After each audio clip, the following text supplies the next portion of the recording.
fait plaisir de vous voir et de continuer notre série sur le Saint-Esprit. Si vous vous souvenez, il y a quelques semaines, nous avons insisté sur le rôle de l'Esprit à appeler un peuple, à constituer un peuple qui appartienne à Dieu d'une manière spécifique. Et c'est la mission globale du Saint-Esprit. Le but du Saint-Esprit, ce n'est pas de sauver des individus. Oui, c'est aussi un de ses buts, mais ce n'est pas le but premier. Le but premier, c'est de constituer un peuple qui appartienne à Dieu et puis qui serve le Dieu avec puissance, par le Saint-Esprit. Et aujourd'hui, j'aimerais justement passer de cette mission collective du Saint-Esprit à l'aspect plus personnel, à son rôle dans la conversion de personnes qui entrent dans ce peuple, puisque évidemment, c'est par le Saint-Esprit aussi que ça se passe, que ça peut se passer. Pas seulement par le Saint-Esprit, mais son rôle, il est particulièrement important, et c'est ce qu'on va voir ce matin. Que faut-il pour une conversion? Qu'est-ce qui a plus précisément lieu lors d'une conversion? Et qui est à l'œuvre? C'est ce que nous allons voir ce matin au travers d'une véritable chasse aux indices.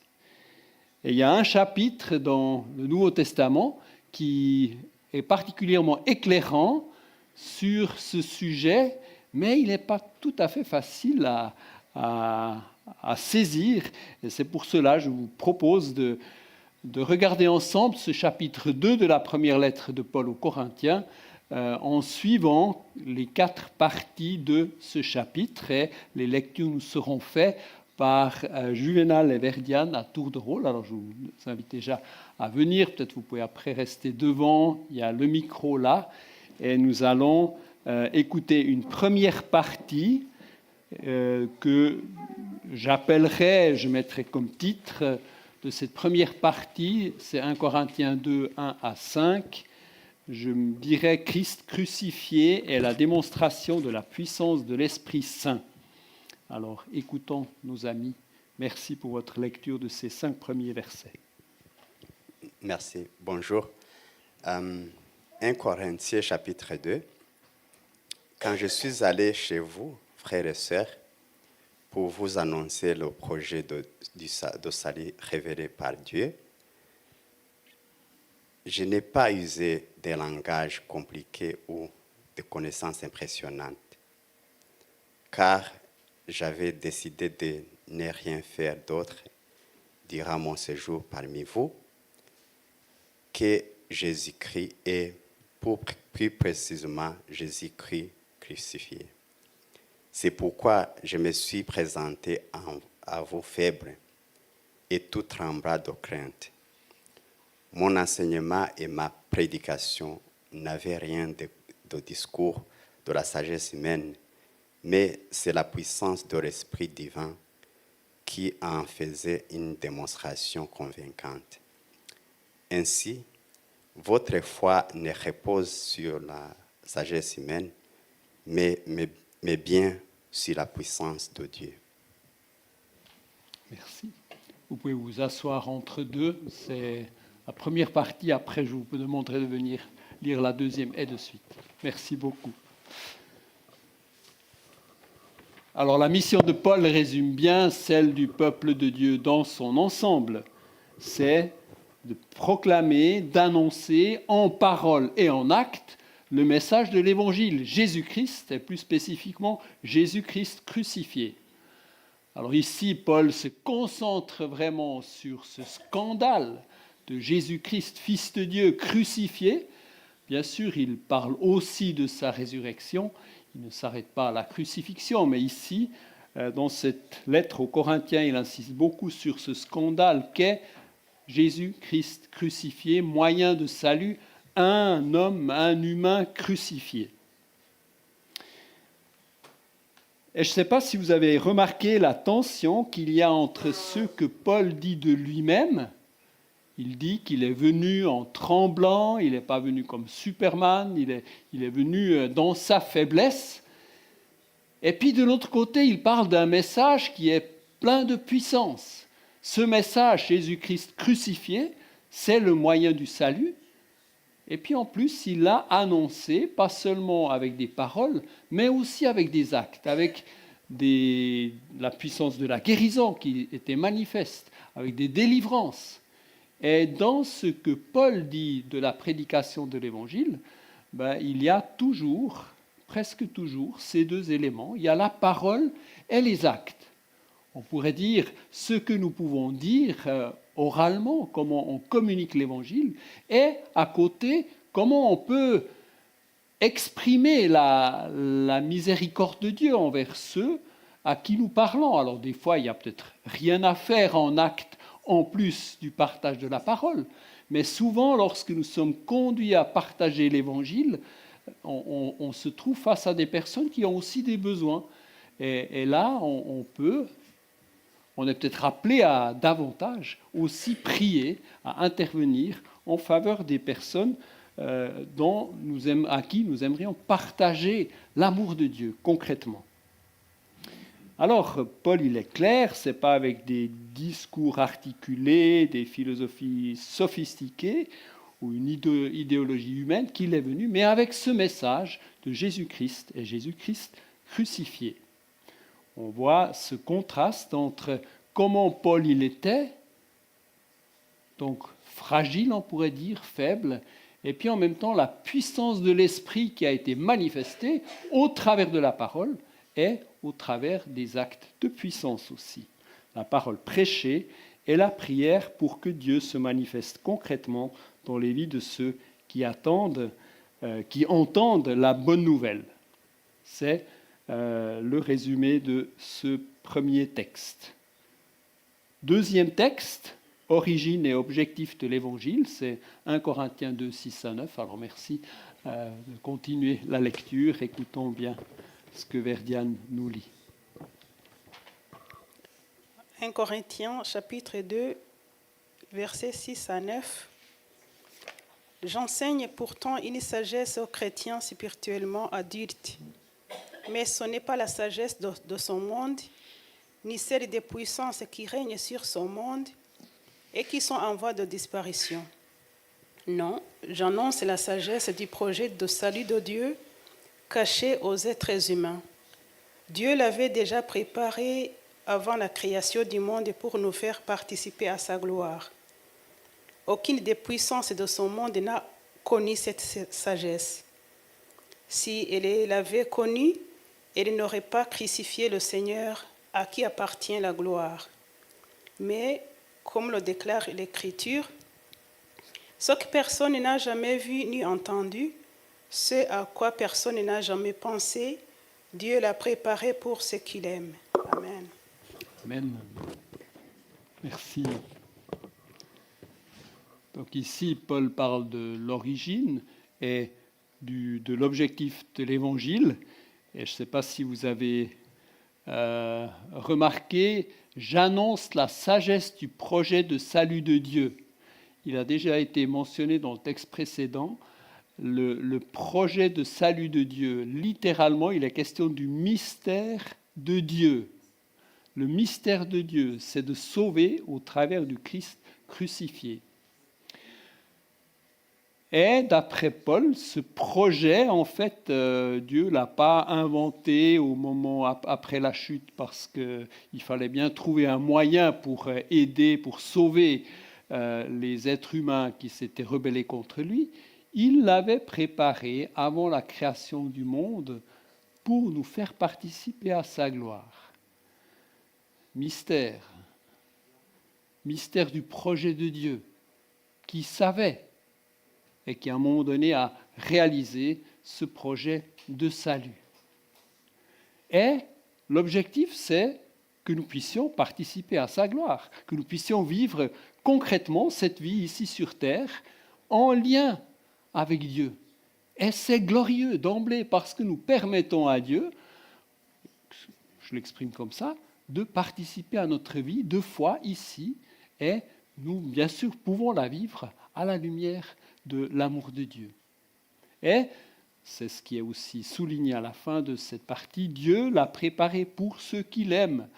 Alors, quand on ne connaît pas Dieu, on ne l'aime pas encore, mais au fond de notre cœur, il y a cette aspiration à pouvoir aimer et aimer. Et en Dieu, on trouve la source de l'amour. Donc c'est ce projet de Dieu de faire participer les humains à sa gloire. Et ça se passe au travers de l'amour, d'une manière particulière. Mais alors, comment cela devient-il possible? Et c'est la troisième partie du texte qui nous en parle. L'Esprit Saint de Dieu est agent de cette révélation.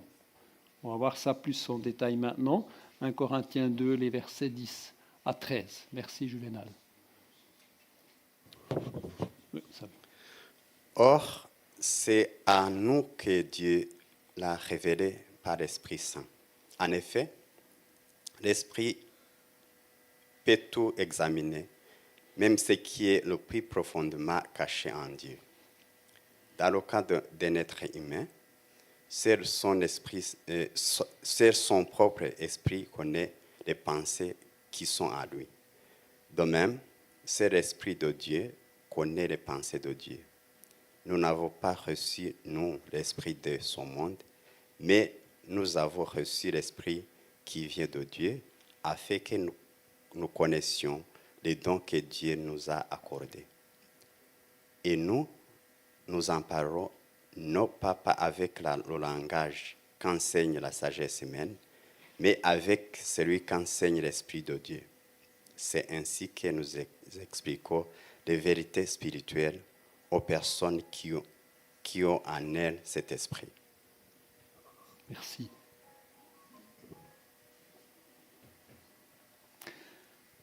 Nous venons d'entendre avant que l'Évangile a été caché depuis toujours au plus profond de la pensée de Dieu.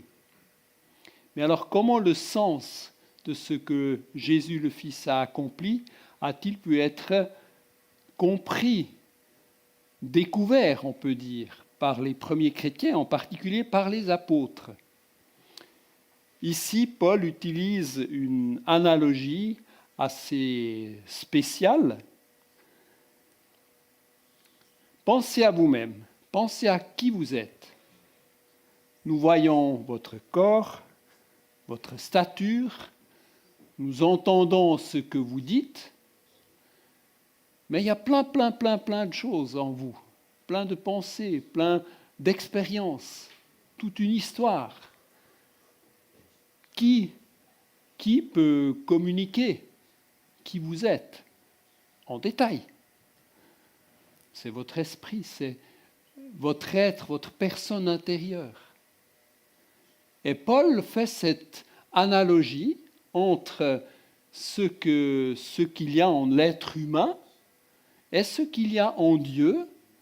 Avec Dieu, c'est un peu plus communautaire qu'en une personne humaine. En Dieu, il y a Père, Fils et Saint-Esprit qui vivent éternellement en communion d'amour, l'un avec l'autre, les uns avec les autres. Et puis c'est plus spécifiquement l'Esprit de Dieu qui vient révéler ce qu'il y a en Dieu. Quelle est la pensée de Dieu? Jésus l'a déjà fait dans les évangiles. Les apôtres ont entendu, ont vu ce que Jésus a dit et fait. Et Jésus leur a dit, vous vous souvenez peut-être dans l'évangile de Jean, Jésus a dit à ses disciples, « N'ayez pas peur que je m'en vais, je vous enverrai le Saint-Esprit, qui vous dira, qui vous éclairera dans toutes choses. Il vous expliquera ce qu'il en est. » Et ici, Paul, il exprime cette même réalité. C'est l'Esprit qui connaît ce qu'il y a dans la pensée de Dieu, on peut aussi dire la pensée communautaire, et il vient l'expliquer, éclairer les apôtres en premier, qui étaient ceux à qui Jésus a confié son message. Et puis en fait, c'est eux qui reçoivent par le Saint-Esprit, qui sont éclairés, illuminés pour comprendre comment interpréter ces événements de Jésus-Christ mort à la croix et ressuscité. Et c'est lui qui a éclairé Paul et les autres à pouvoir prêcher Jésus-Christ crucifié. Et puis après, il a ajouté d'autres explications, il a dit plein d'autres choses là autour, mais fondamentalement, c'est le Saint-Esprit qui a inspiré ces paroles. C'est ce qu'il dit aussi dans ce texte. Or, c'est à nous, donc à lui, les autres apôtres, que Dieu l'a révélé par l'Esprit, son projet de salut. Nous n'avons pas reçu, nous, l'Esprit de ce monde, mais nous avons reçu l'Esprit qui vient de Dieu, afin que nous connaissions les dons que Dieu nous a accordés. Et nous en parlons non pas avec le langage qu'enseignait la sagesse humaine, mais avec celui qu'enseigne l'Esprit de Dieu. C'est ainsi que nous expliquons des vérités spirituelles aux personnes qui ont en elles l'Esprit. Alors, c'est là qu'il faut un petit peu s'accrocher pour bien saisir ces différents éléments qui sont l'œuvre du Saint-Esprit. D'abord, cet esprit a été donné aux apôtres, ils l'ont reçu et l'Esprit les a conduits. Cet esprit les a conduits dans leur compréhension de l'Évangile qui est retenu pour nous dans leurs écrits, les écrits des apôtres et des prophètes, comme c'est exprimé ailleurs. Cet esprit les a conduits dans leur manière de proclamer l'Évangile. C'est encore aussi dans ce texte. Nous n'avons pas parlé en trouvant toutes sortes d'arguments humains. Nous avons été inspirés par l'Esprit pour communiquer cet Évangile. Et cela ne change pas fondamentalement. Donc, c'est l'Esprit qui donne la capacité d'annoncer l'Évangile. Et bien sûr, c'est aussi par l'Esprit que des miracles, des prodiges peuvent se réaliser. Toujours dans la dépendance de l'Esprit que ça se passe.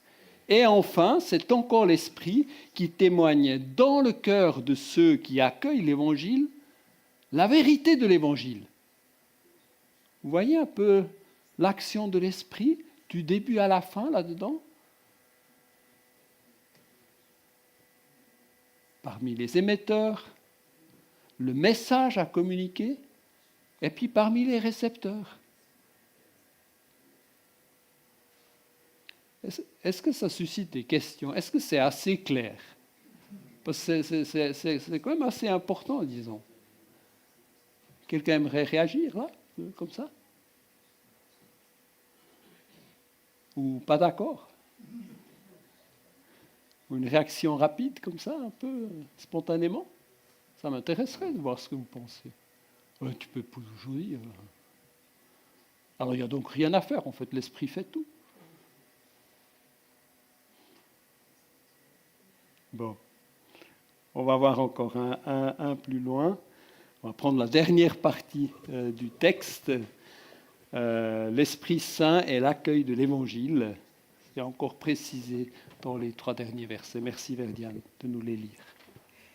C'est lui qui ne compte que sur ses faibles facultés et incapable d'accueillir les vérités communiquées par l'Esprit de Dieu.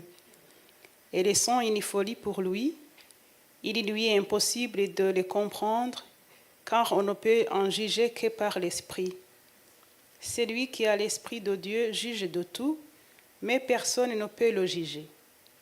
Il est écrit en effet, qui a connu la pensée du Seigneur, qui a pu lui donner des conseils, mais nous avons la pensée du Christ. Merci. Merci beaucoup.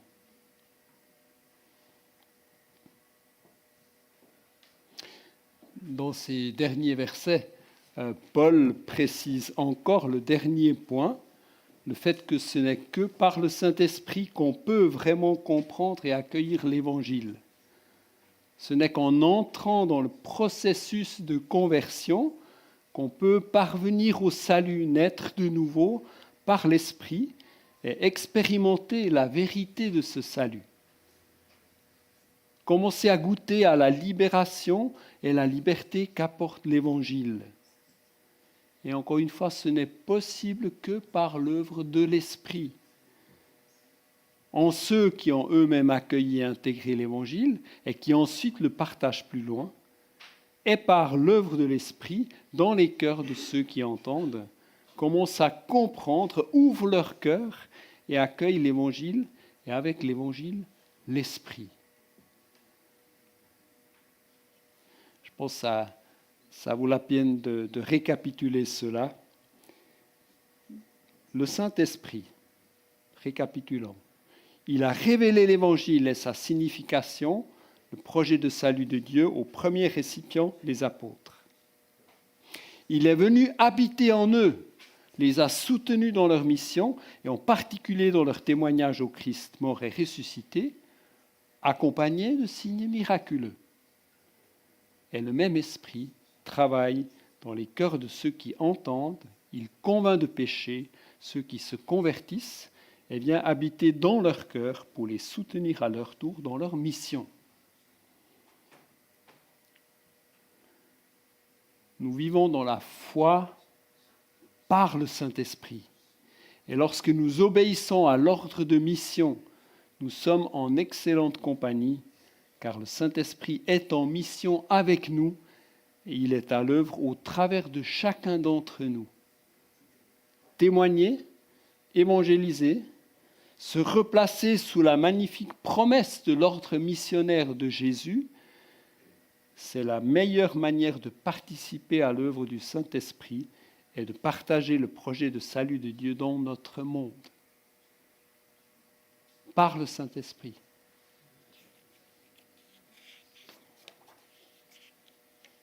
Alors, concrètement, qu'est-ce que ça donne comme perspective pour nous, pour notre témoignage? Si les résultats de notre chasse aux indices sont justes, nous n'avons effectivement pas de souci à nous faire sur comment exactement témoigner. Le Saint-Esprit nous accompagne, nous inspire, nous pouvons compter sur lui et peut-être le lui dire aussi. Saint-Esprit, j'ai besoin de toi. Je sais que je ne peux pas faire tout seul, mais j'ai besoin de toi et je veux de toi.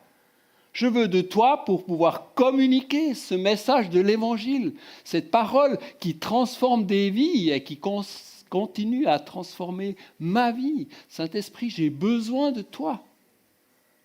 Père, toi qui es promis, toi qui as promis. Jésus, toi qui as promis, renouvelle. Saint-Esprit, fais ton œuvre de grâce. Si les résultats de notre chasse aux indices sont justes, nous pouvons compter à ce que nos paroles et actes, les deux, porteront le fruit que l'Esprit fera pousser. Ce n'est pas à nous de les produire. Et ça encore, nous pouvons demander, peut-être devons-nous demander, mais Saint-Esprit, fais ton œuvre, je suis là et je compte sur toi. Oui, que penseront les gens? Qu'est-ce qui va me tomber dessus si j'ouvre mon cœur et je partage un tout petit peu la foi? Mais j'en sais rien. Mais toi, tu t'en occupes. C'est toi le chef. C'est toi qui fais. Alors oui, moi aussi, je veux faire avec toi. Si les résultats de notre chasse aux indices sont justes, c'est lui seul qui peut toucher et transformer le cœur de ceux à qui nous témoignons. Comme pour Paul, Pierre et Jean, comme pour tous les témoins depuis la Pentecôte, le résultat n'est pas connu d'avance et il ne nous appartient pas. Et d'une certaine manière, nous ne devons pas nous en soucier, parce que c'est l'Esprit seul qui peut conduire quelqu'un dans la vie nouvelle. Mais vous vous souvenez de Romains 10 qui dit « Mais s'il n'y a personne qui va, comment sauront-ils » Nous n'avons pas fini d'explorer le rôle du Saint-Esprit dans la conversion. Tout n'est pas dit avec ce qu'on a entendu ce matin. Mais j'espère que nous avons entendu assez pour être stimulés dans notre témoignage. Si vous pensez à vos situations de vie, comment cela résonne-t-il? Ouais, Thomas, c'est bien, on est là ensemble, et puis demain matin, je serai au travail, je serai à l'école, et puis là, il y aura une autre lumière. Ça sera différent. Oui, ça sera différent. Mais le Saint-Esprit sera avec vous. Le Saint-Esprit sera là. Voulez-vous lui demander, demain matin, Saint-Esprit, accompagne-moi, aide-moi, donne-moi le courage, donne-moi des occasions. Et puis si je rentre le soir et puis je n'ai pas eu l'occasion de témoigner, c'est pas grave. Tu peux aussi me donner les petits coups, ou bien du coup ouvrir une porte, ou pas. Mais je veux progresser dans cette manière de servir Dieu.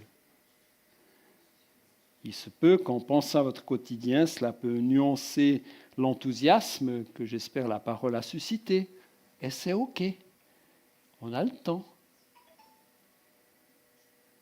Avant de prier, je rappelle donc l'accent premier de la mission du Saint-Esprit.